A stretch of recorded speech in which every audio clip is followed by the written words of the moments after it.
ज्ञानेन्द्र तत्कालीन 7 दलसँग सम्झौता गर्न तयार थिए।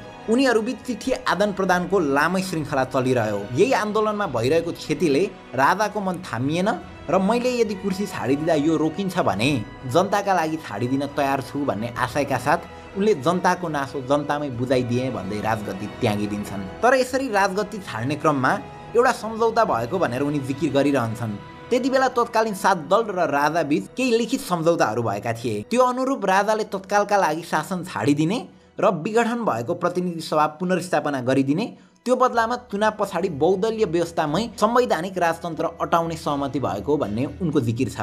गिरिजा स्वयंले समेत बेबी किङकै रूपमा भए पनि राजा अटाउने नत्र सेरेमोनियल रूपमै भए पनि राजा राखिराख्दा केही फरक पर्दैन भनेका रहेछन्। तर अघि भनेको थिए नि, राजाले प्रचण्डलाई प्रधानमन्त्री बनाउँछु भनेर धोका दिएका थिए। वेल, अब प्रचण्डको धोका दिने पालो थियो। 7 दलमै आएर माओवादी मिसियो र 7 दलको ठाउँमा 8 दल बन्यो र त्यस पछाडि त्यो सहमतिको धज्जी उड्यो।